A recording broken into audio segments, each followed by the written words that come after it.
കളഞ്ഞുകിട്ടിയ diamond വള ഉടമയ്ക്ക് തിരികെ നൽകി ചുമട്ടുതൊഴിലാളി. കോട്ടയം മുണ്ടക്കയത്തെ ലോഡിംഗ് തൊഴിലാളിയും CPMന്റെ ബ്രാഞ്ച് സെക്രട്ടറിയുമായ ബിബിൻ വിശ്വനാഥാണ് അദ്ദേഹത്തിന് വഴിയിൽ നിന്ന് കളഞ്ഞു കിട്ടിയ 1.5 ലക്ഷത്തിലധികം രൂപ വില വരുന്ന ഡയമണ്ട് വള ഉടമയ്ക്ക് തിരികെ നൽകിയത്. ഇപ്പോൾ നിരവധി ആളുകൾ അദ്ദേഹത്തെ അഭിനന്ദിച്ചുകൊണ്ട് രംഗത്തെത്തുന്നുണ്ട്. കോട്ടയം ജില്ലാ പോലീസ് മേധാവിയുടെ ഫേസ്ബുക്ക് പേജിലടക്കം ബിബിനെ അഭിനന്ദിച്ചുകൊണ്ടുള്ള പോസ്റ്റുകൾ വന്നിട്ടുണ്ട്. ഇത് രാവിലെ ഞാൻ ടൗണിൽ പണിക്ക് ചെന്നപ്പോഴത്തേനും നമ്മുടെ സുഹൃത്തുക്കൾ ഈ ഒരു വളയിട്ട് കയ്യിൽ വെച്ചോണ്ടിരിപ്പുണ്ട്. അതിപ്പം അവരോർത്ത് 10-20 രൂപയ്ക്ക് നമ്മുടെ ഫാൻസി സ്റ്റോറിൽ നിന്ന് മേടിക്കുന്നൊരു വളയുടെ ഷേപ്പാണ് ഈ സാധനത്തിന്. അതിൻ്റെ മണ്ടയ്ക്ക് ഒരു ചെറിയ പൂവുണ്ട്, ഇങ്ങനെ ഇരിക്കുന്നു. അവർക്ക് വഴി കിടന്ന് കിട്ടിയതാണ്. അവർക്ക് നമ്മുടെ ഇതിൻ്റെ ഫ്രണ്ടിൽ കിടന്ന് കിട്ടി. അപ്പം ഇവർ അത് ചുമ്മാ എറിഞ്ഞ് കളിച്ചു. അപ്പോൾ എനിക്കത് വീണ് എൻ്റെ കയ്യിലോട്ട് കിട്ടി. ഞാനും എടുത്ത് വെച്ച് അപ്പോൾ എനിക്കൊരു സംശയം തോന്നി. കാരണം ഇന്നലെ വൈകിട്ട് ഞാനൊരു ഒരു വാർത്ത കണ്ടായിരുന്നു, ഇങ്ങനെ സാധനം കളഞ്ഞു പോയിട്ട് ഫേസ്ബുക്കിൽ വാർത്ത കണ്ടായിരുന്നു. അപ്പോൾ ഞാനത് എടുത്ത് നോക്കിയപ്പോൾ എനിക്ക് ഡൗട്ട്, ഇതാണോ എന്നൊരു ഡൗട്ട്. അപ്പോൾ ഞാൻ ആ വാർത്ത എടുത്ത് നോക്കിയപ്പോഴത്തേനും സെയിം ഷേപ്പൊക്കെയാണ് ഈ സാധനത്തിന്. അപ്പോൾ അതിൻ്റെ ഒരു പൂവ് എല്ലാം നോക്കിയപ്പം കറക്റ്റ് കണ്ട പോലെ എനിക്ക് തോന്നി, അവരുടെ കണ്ട പോലെ. അപ്പോൾ അത് കറക്റ്റ് കൺഫേം ചെയ്യാനായിട്ട് ഞാൻ ആ പോസ്റ്റ് ഒന്ന് എടുത്ത് നോക്കിയിട്ട് അതിനകത്ത് കോൺടാക്ട് നമ്പറിൽ വിളിച്ച് പുള്ളിക്കാരനെ അതിൻ്റെ ഫോട്ടോ ഇട്ട് കൊടുത്തു. അത് കറക്റ്റ് കൺഫേം ചെയ്തു. അപ്പോൾ അവരെ വിളിച്ച് വരുത്തപ്പോഴും അവർ പറഞ്ഞു വന്നു. ആ സമയത്ത് ഡയമണ്ട് ആണെന്ന് താങ്കൾക്ക് അറിയാമായിരുന്നോ? എനിക്കത് ഡയമണ്ട് ആണെന്നുള്ള കാര്യം ഏറെക്കുറെ ഉറപ്പായി. കാരണം ഞാൻ തലേദിവസം ഈ വാർത്ത കണ്ടതാണല്ലോ. അപ്പോൾ ഇത് കണ്ടപ്പോൾ എനിക്ക് ഏറെക്കുറെ മനസ്സിലായി ഡയമണ്ടാണ്. അതാണോ ആ വളയാണോ എന്നൊരു സംശയം ഉള്ളായിരുന്നു. അത് കൺഫേം ചെയ്യാൻ വേണ്ടി ഞാൻ അവർക്ക് അതിൻ്റെ ഫോട്ടോ ഇട്ട് കൊടുത്തത്.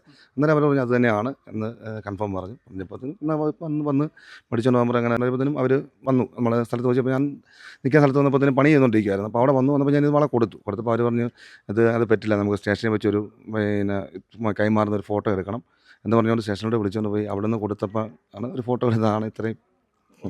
കോട്ടയം SP പേജിലടക്കം താങ്കളെ അഭിനന്ദിച്ചുകൊണ്ടുള്ള പോസ്റ്റുകളൊക്കെ വന്നിട്ടുണ്ട്. അത് ഞാൻ കണ്ടായിരുന്നു. സുഹൃത്തുക്കളൊക്കെ ഒരുപാട് അയച്ചു തരുന്നുണ്ട്. കണ്ടായിരുന്നു. ഒരുപാട് സന്തോഷം. അപ്പം മുൻപ് ഇതുപോലെ സാധനങ്ങൾ കളഞ്ഞു കിട്ടുകയും അത് കൃത്യമായി തിരിച്ചേൽപ്പിക്കുകയും ചെയ്തിട്ടുണ്ട് എന്നുള്ളതാണ് മനസ്സിലാക്കുന്നത്. അവിടെ നമ്മൾ ഇപ്പോൾ പണി നിൽക്കുന്നതിന് ഓരോരോ ATM കാർഡുകൾ, ഈ ചെറിയ സ്വർണ്ണ വളകൾ, കഴിഞ്ഞിടയ്ക്ക് തന്നെ ഒരു കൊച്ചിൻ്റെ 2 വളകൾ നമ്മളിതുപോലെ നമ്മുടെ സുഹൃത്തുക്കൾ പണിക്കാർക്ക് കിട്ടി. അപ്പോൾ അവർ രാവിലെ വന്നപ്പോഴത്തേന് അവർ തിരക്കി വന്നു. അവർക്ക് തന്നെ രാവിലെ തന്നെ അവിടെ തന്നെ കൊടുത്തു വിട്ടു. പിന്നെ ATM കാർഡ്, ഈ വണ്ടിയുടെ ഈ താക്കോല്, ഇങ്ങനെ ഓരോ സാധനങ്ങൾ ഓരോരുത്തരുടെ വഴി കളഞ്ഞു കിട്ടും. ഞങ്ങളത് അവിടെ എടുത്ത് വെച്ചേക്കും. അവർ വരുമ്പോഴത്തേനും അവർക്കത് കൊടുത്തു വിടും. പണിക്കാരെങ്കിലുമൊക്കെ കാണും അവിടെ. ഞങ്ങൾ ഒരു ചേട്ടന് 25,000 രൂപ അതുപോലെ കളഞ്ഞു കിട്ടി.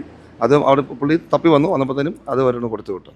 പലപ്പോഴും സംഭവിച്ചിട്ടുള്ളതാണ്, പക്ഷേ ഇതിനകത്ത് വാർത്തയാകുന്ന ആദ്യമാണ്. അത് പലപ്പോഴും സംഭവിച്ചിട്ടുള്ള കാര്യം. ഇത് കളഞ്ഞു കിട്ടുന്നു, അവൻ്റെ ഉടമസ്ഥന്മാർ തൊട്ട് പുറകെ തപ്പി വരുമ്പോഴത്തേനും അത് ഞങ്ങളെ കിട്ടിയിട്ടുണ്ടോ ചോദിക്കുമ്പോൾ അങ്ങനെ കിട്ടിയിട്ടുണ്ടോ എന്ന് ചോദിക്കുമ്പോഴത്തേനും ഞങ്ങളത് അവരെ കൊടുത്തേപ്പിച്ച് വിടും. പക്ഷേ ഇതും അതുപോലെ തന്നെ അത് പോകേണ്ട സംഭവമാണ്. പക്ഷേ അവർ സ്റ്റേഷനിൽ വിളിച്ചുകൊണ്ട് പോയൊരു മറ്റേ ഫോട്ടോ എടുത്തുകൊണ്ടാണ് ഇത് ഇത്രയും ഒരു ഇതായിപ്പോൾ. പാർട്ടിയുടെ മറ്റ് ചുമതലകളുള്ള ആൾ കൂടിയാണെന്നുള്ളതാണ് മനസ്സിലാക്കുന്നത്. അതെ, ഞാൻ DYFIയുടെ മേഖല ട്രഷററാണ്. പിന്നെ CATUവിൻ്റെ പ്രസിഡന്റാണ്, മുണ്ടക്കയം പഞ്ചായത്തിൻ്റെ പ്രസിഡന്റാണ്, ബ്രാഞ്ച് സെക്രട്ടറിയാണ് CPM.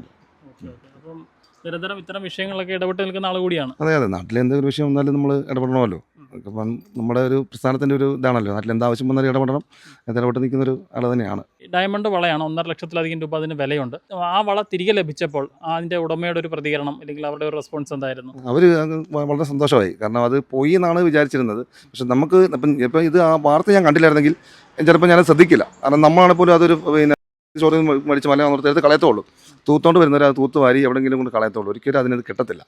എന്തോ പൊരുത്തം രാവിലെ വന്നപ്പോഴത്തേനും എനിക്ക് ഇന്നലെ കണ്ട ഇത് മറ്റേ പോസ്റ്റ് വെച്ചിട്ട് ഇതിന് ഫേസ്ബുക്ക് പോസ്റ്റ് വെച്ചിട്ടാണ് ഞാനത് മനസ്സിലാക്കിയത്. സാധനം ഇന്നാണെന്നുള്ള കാര്യം മനസ്സിലാക്കിയതും അവർക്ക് തിരിച്ച് കിട്ടിയത്. ഞാനിത് കൊടുത്തു, രാവിലെ അങ്ങ് പോയി. പക്ഷേ അവർ ഫോട്ടോ എടുത്തു. ഞാനത് ബാക്കിയൊന്നും കരുതുന്നില്ലല്ലോ. അത് കഴിഞ്ഞപ്പോഴത്തേനാണ് മിക്ക ഈ സോഷ്യൽ മീഡിയയിലെല്ലാം ഇതിൻ്റെ വാർത്ത സംഗതി വന്നപ്പോഴത്തേനും പിന്നെ ഒരുപാട് കൂട്ടുകാരെ സുഹൃത്തുക്കളൊക്കെ വിളിക്കാൻ തുടങ്ങി. അഭിനന്ദനങ്ങൾ അറിയിച്ചുകൊണ്ട് നിരവധി ആളുകളാണ് ബന്ധപ്പെടുന്നത്. അതെ, ഇന്നലെ എനിക്ക് ഇന്നലെ വൈകിട്ട് ഒരു 10-100 കോള് മുകളിൽ വന്നിട്ടുണ്ട്. ഞങ്ങളുടെ ഞാൻ ജോലി ചെയ്യുന്ന ഇവിടുന്ന് ഉദ്യോഗസ്ഥർ, നമ്മുടെ ലേബർ ഓഫീസർ, പിന്നെ നമ്മുടെ ബോർഡിലെ സാറുമാർ എല്ലാം വിളിക്കുന്നുണ്ട്. നമ്മുടെ അത്യാവശ്യം പാർട്ടിലുള്ള സുഹൃത്തുക്കൾ എല്ലാവരും വിളിച്ച് പറയുന്നുണ്ട്. എന്താണെങ്കിലും ഇങ്ങനെ ഒരു പബ്ലിസിറ്റി പ്രതീക്ഷ ചെയ്തതല്ല, പക്ഷേ അതങ്ങനെ സംഭവിച്ചു. അത് നമ്മൾ സ്വാഭാവികമായിട്ട് ചെയ്തൊരു കാര്യമാണ്. മുകളിലോട്ട് ഇങ്ങനൊരു സംഗതി ആവുമെന്ന് ഒരിക്കലും നമ്മൾ വിചാരിച്ചില്ല. ബിബിൻ മുണ്ടക്കയം ടൗണിലെ ലോഡിംഗ് തൊഴിലാളിയാണ്. ഇന്നലെ രാവിലെ ജോലിക്ക് വേണ്ടി ടൗണിലേക്ക് എത്തിയ സമയത്താണ് ഈ വള അദ്ദേഹത്തിൻ്റെ കൈവശം ലഭിക്കുന്നത്. ആദ്യം അദ്ദേഹവും കരുതിയത് ഇത് ചെറിയ തുകയ്ക്ക് ഫാൻസി ഷോപ്പുകളിൽ നിന്ന് വാങ്ങുന്ന വളയായിരിക്കാം എന്നുള്ളതാണ്. പിന്നീട് അദ്ദേഹത്തിന് ചില സംശയങ്ങൾ തോന്നുകയായിരുന്നു. കഴിഞ്ഞ ദിവസം കണ്ട ഫേസ്ബുക്ക് പോസ്റ്റിൽ ആ വളയുടെ ഒരു സാമ്യമുണ്ടോ എന്ന് അദ്ദേഹത്തിന് തോന്നുകയും ആ പോസ്റ്റ് ഒരിക്കൽ കൂടി പരിശോധിക്കുകയും ആ പോസ്റ്റിൽ കണ്ട ഫോൺ നമ്പറിൽ ബന്ധപ്പെടുകയുമായിരുന്നു. അങ്ങനെയാണ് ഈ വള അദ്ദേഹം യഥാർത്ഥ ഉടമകളെ കണ്ടെത്തി അവർക്ക് തിരികെ നൽകുന്നത്. ആ സമയത്ത് ഈ വള വാങ്ങാൻ വന്ന ആളുകൾ തങ്ങൾക്കൊപ്പം പോലീസ് സ്റ്റേഷനിൽ വരെ വരണം, അവിടെ വെച്ച് ഇത് കൈമാറണമെന്ന് ആവശ്യപ്പെടുകയായിരുന്നു. അങ്ങനെ പോലീസ് സ്റ്റേഷനിൽ വെച്ച് ഈ വള കൈമാറിയപ്പോൾ അതിൻ്റെ ചിത്രങ്ങൾ പോലീസുകാർ എടുക്കുകയും പിന്നീട് ഇപ്പോൾ സോഷ്യൽ മീഡിയയിലൊക്കെ വലിയ രീതിയിൽ അത് പ്രചരിക്കുകയും ചെയ്യുകയാണ്. എന്താണെങ്കിലും ഇദ്ദേഹത്തിന് അഭിനന്ദനങ്ങൾ അറിയിച്ചുകൊണ്ട് നിരവധി ആളുകളാണ് രംഗത്തെത്തിക്കൊണ്ടിരിക്കുന്നത്. മുണ്ടക്കയത്ത് നിന്നും അരുൺ മലയിലിനൊപ്പം Rahul Irumpukuzhi, focus news TV.